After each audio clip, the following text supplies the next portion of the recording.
season just around the corner, we give you another reason why you should be giving. Stick around to learn more. Want to avoid traffic? We've got the places to steer clear of. And DJ K Sprinkles proves big things come in small packages. Broadcasting live from the University of North Texas, this is NTTV Nightly News. Thanks for joining us on NTTV Nightly News. I'm Wendy Starks. And I'm David Moreno. This is the third day of impeachment hearings on Capitol Hill. The focus is a phone call by President Trump with the president of Ukraine. We get more now from Karen Kefa. The morning session of today's testimony has focused largely on that July 25th phone call between President Trump and Ukraine's President Zelensky, because this is the first opportunity that the American public has had to hear from two witnesses who listened to that call firsthand. Jennifer Williams, a State Department employee assigned to the office of Vice President Mike Pence, said that she found it unusual that domestic politics were being discussed on the call. And Lieutenant Colonel Alexander Vindman of the National Security Council said he was alarmed by what he heard and felt obligated to run it up the chain of command out of a sense of duty. Without hesitation, I knew that I had to report this to the White House counsel. Day 3 of the public impeachment hearings, and the first two witnesses aren't holding back when it comes to how they felt about that July 25th phone call between President Donald Trump and Ukraine's President Vladimir Zelensky. I found the July 25th phone call unusual because, in contrast to other presidential calls I had observed, it involved discussion of what appeared to be a domestic political matter. It was improper for the president to request to demand an investigation into a political opponent, especially a foreign power. A theme of the Republican defense of President Trump was that witnesses didn't have firsthand knowledge of the July 25th phone call between President Trump and the president of Ukraine, dismissing elements of their testimony as hearsay. You saw three diplomats who dislike President Trump's Ukraine policy discussing second-hand and third-hand conversations about their objections with the Trump policy. But three of today's witnesses were on that phone call. Jennifer Williams, a foreign policy aide to Vice President Mike Pence, and from the National Security Council, Timothy Morrison and Alexander Vindman, who told lawmakers in his closed-door testimony that he reported concerns about the call within hours and was later told not to discuss it with anyone. And the afternoon session of testimony, we'll hear from Volker and Morrison. Volker and Morrison both were on the list of witnesses that Republicans had requested. On Capitol Hill, I'm Karen Kefa. But now Lieutenant Colonel Alexander Vindman has reached out to the Army for possible protection for himself and his family. He says the threats are coming from President Trump and his allies. The Army has investigated and says it does not believe there is imminent danger to the Vindman family at this time. Syracuse University is investigating a white supremacist post that is made online to a Greek life discussion board. School officials say the threat was discovered last night, but the discussion board is not sponsored by the school. We want to try to find the author of the individual that released that manifesto, that put that online, and then we also want to make sure that there are no viable or credible threats against the university or anywhere in our city. Police Chief Kenton Buckner says this incident may not be connected to other racist problems on campus, including graffiti and a Nazi swastika left in the snow. Meanwhile, the state police and the FBI have been notified about the online threat.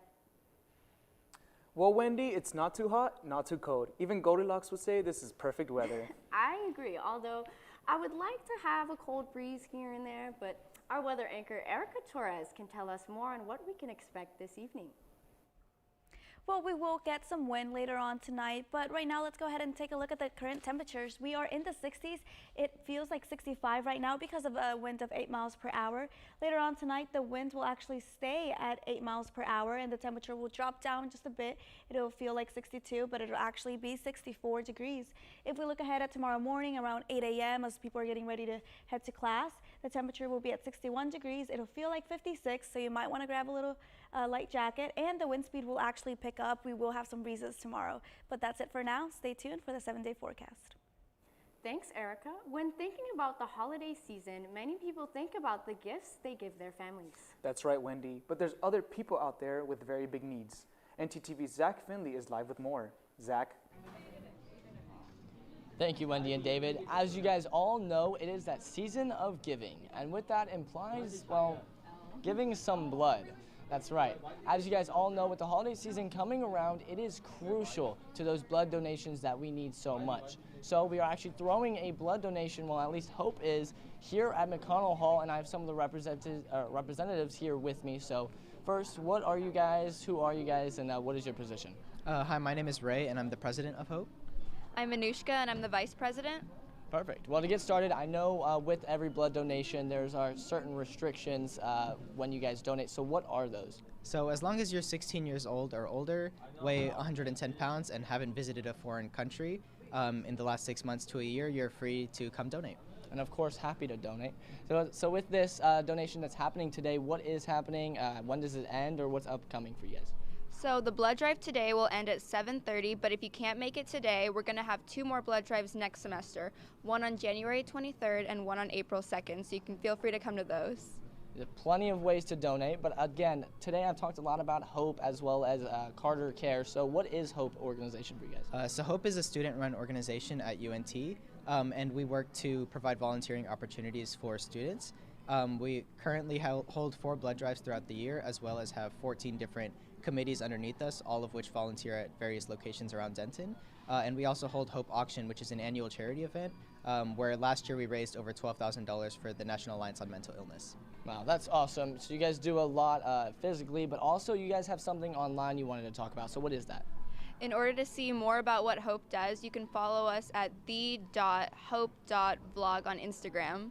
Perfect. So there's plenty of ways to get connected for you guys. And again, one tonight until 7:30, you can come down to McConnell Hall on campus and, of course, donate some blood. I know it would be greatly appreciated.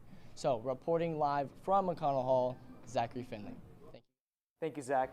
Don't let traffic get you down. Stay tuned on how to avoid it. Or if flying is more your speed, learn about the new planes that are about to take off.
An update to the murder of an Allen High School student over the weekend. Yesterday afternoon, Plano police arrested 17-year-old Keeman Smith Jr. in connection to the shooting. He is currently charged with murder and being held in the Plano City Jail. Police say their investigation is ongoing. Just before 4 this morning, 2 18-wheelers were involved in a crash along I-35 just north of Highway 380. The crash resulted in a fire that closed 35 in both north and southbound directions. The northbound lanes remain closed for nearly 2 hours, and the southbound lanes have just reopened after 13 hours. There are no fatalities. One of the truck drivers was taken to the hospital for treatment. While the interstate was closed, traffic was diverted to the access road. And now a traffic alert for tonight. A portion of 377 will be closed overnight for the next few days as crews demolish a railroad bridge. The closure begins at 9 p.m. and the road should be reopened by 7 a.m. Alternate routes include Bonnie Brae South, Teasley, and both splits of I-35. The planes are not flying just yet, but Boeing has ordered for 60 new 737 MAX jets. Those are the planes that have been grounded for months after 2 fatal crashes. Boeing is nearly completed with software repairs to the plane and expects it to be ready to fly in the next couple of months. The Wall Street Journal is reporting that the new sales of the planes are worth more than $3.6 billion. Both American and Southwest in this country fly a large number of 737 MAX jets, all of which have been idle for months. And today, another issue plaguing Southwest Airlines has come to a head. The government has issued 7 safety recommendations for the airline after a fatal accident in April of last year. A woman was killed when an engine failed. It happened when a fan blade broke and slammed into a window, breaking it. The recommendation from the National Transportation Safety Board revolve around the manufacturing and testing of the engines made by Boeing. This was the first fatality in the history of Southwest. You know, David, it's really odd to see how warm it is, especially since we're so close to December. This Texas weather could change any minute. Erica, can we expect any changes as the week progresses?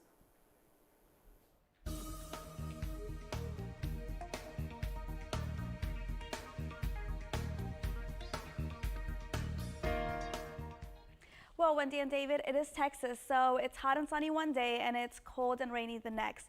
But let's go ahead and take a look at the temperatures across North Texas for right now. We have a lot of 60s in the area, as you can see. We have Abilene, and we have Fort Worth at 71, we have Dallas at 71, McKinney at 67, and Stephenville at 69 degrees. Let's go ahead and take a look across the state. We have Abilene at a high of 75, we have Shreveport at a 65, Oklahoma City at 65, and Amarillo at 64. Now let's go ahead and take a look at the 7-day forecast.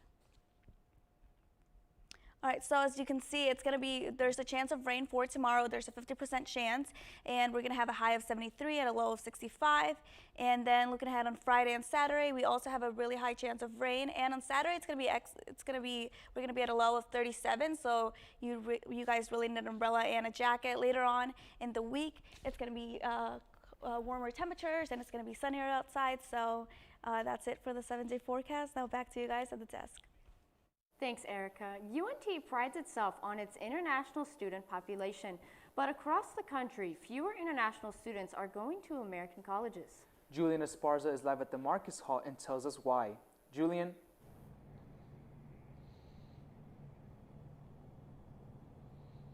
David and Wendy, new international student enrollments dropped nearly 7% last year. Now, experts say that is because more people are saying that getting a visa in the United States is becoming increasingly difficult, among other reasons, gun violence and other safety concerns. Now, the numbers here at UNT are telling a different story. In 2017, there were 2,194 international students here at UNT. That number rose to 2,293 in 2018, with 121 countries being represented on campus. Now, despite that increase at UNT, the drop in international students nationwide cost the economy nearly $12 billion and 65,000 jobs. Now, the Trump administration is pointing the finger at universities, saying that the cost of college is just too high. Live on the UNT campus, Julian Esparza, NTTV News. Looking to fall into autumn? Find out how you can celebrate here on campus. Love to play games but don't want to start a fight over it? Uno has a solution.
With the fall season coming in, there are a lot of events to attend. And here on campus is the Fall Fest. Sydney Porter is out live at Clark Park enjoying the fun fall festivities. Sydney? That's right, Wendy and David. UNT's Bruce Hall is hosting a Fall Fest this afternoon, also in Clark Park from 6 to 9 p.m. So if you and your friends have some free time this afternoon, come on down for some free fun fall festivities. Just make sure you bring your ID. You can enjoy some live music, fun games, and some food. I'm here with the director of the Residents Association Hall. She's going to talk to us a little bit about what Fall Fest is and exactly what it consists of. Megan? Hi, yes, so we're a bunch of food, games, activities, even a chance to donate money to Cook's Children's Medical Hospital, to pie a person in the face, so only $1. We have a hot chocolate bar, and a latte bar, and just some free food and games all around, so. Right. All right, you guys heard it. I don't know about you, but I will definitely be here afterwards with some of my friends enjoying some of these free festivities. Back to you guys at the desk. Thanks, Sid. Now for everyone who's ready to celebrate Thanksgiving here at UNT. Tomorrow, Bruce Hall Cafeteria is hosting their Thanksgiving lunch from 11 a.m. to 2 p.m. Anyone from the UNT family is welcome to join by using their meal plan or paying for entry. The lunch will feature traditional Thanksgiving foods and decorations. Does your family like playing games during the holidays? Well, Uno has released a new version of the classic game to avoid the topic of politics with your friends and family at the dinner table. The limited edition non-partisan deck removes the classic red and blue cards and replaces them with orange and purple. The new deck will also feature a veto card that reads "No politics" to be used when a family member brings up a political topic. Even the rules are different too. If someone continues to bring up a political topic, they have to draw 4. The new deck can be found at Walmart stores and it will only set you back $5.99. While not a lot of people here in Texas follow the sport of rugby, there's a team here in Denton ready to start off their season. It's a beautiful day. We got a bunch of new guys that we're ready to turn loose and let them do what they do, so I'm ecstatic. This past weekend, the Denton rugby teams were pumped to be playing their first home games of the season in their new field. They faced off against teams from across the DFW area and had friends and family cheering them on from the sidelines. The men and women's teams are currently led by Art Anderson and Marie Wilson, both of whom fell in love with the sport with heavy pushes of encouragement. My best friend at the time was looking up rugby, found the club, decided he wanted to go play. Came and got me and said I'd have a great time playing, and he was 100% correct. Essentially Australian rules football. You go out there and you hit, and you hit, and you hit. That wasn't me. Came out to a couple of practices over the summer, was absolutely miserable, but kept coming back. And so many other people like Anderson and Wilson have found that sense of community and love from playing rugby. Even though rugby isn't as big of a sport as others here in the U.S., Anderson and Wilson are always going out and telling people they come across to come out to some games. Wilson even encourages them to play because they might just fall in love with the game as much as she did. I am not the person who would be standing here right now talking, and I'm a heck of a lot more sure of myself because, you know, I go out there and I do things that I never in my wildest imagination would have thought that at my age I'm out there doing. If you're interested in playing or even attending a rugby game, check out Denton Rugby Club on Facebook for more information. David, have you considered playing rugby? I have not. They almost convinced me, but sports aren't really my thing. Well, speaking of sports, there's some good news for you UNT sports fans out there. That's right, Wendy. Our sports anchor Mercedes Zaragoza has more on the football and volleyball teams. That's right, you guys. The UNT volleyball team is on their way to a CUSA championship when we come back.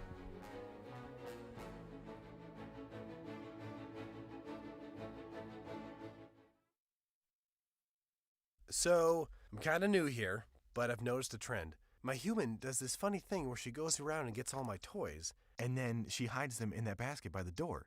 It's like, hello, that's where you put it last time. You were the worst at hide and go seek. What does it look like when a life is truly changed? I feel a sense of accomplishment because I built a house. This house has brought us financial independence. Every family dreams to have their own house. This house changed our lives. Habitat for Humanity is at work in your community and around the world. Through shelter, we empower. This new mom is struggling to get the skates just right. Now she's holding on for dear life. You don't have to be perfect to be a perfect parent. Thousands of siblings in foster care will take you.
After a very successful season, the UNT volleyball team is on a roll going into the Conference USA tournament.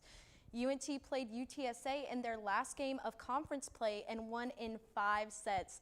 The girls are sitting at the 3rd seed and will take on UTSA in the first game of the tournament hosted by Rice. But one player has proved that her skills weren't just on the court, but also in the classroom. Outside hitter Valerie Valerian was named CUSA All-Academic Team today.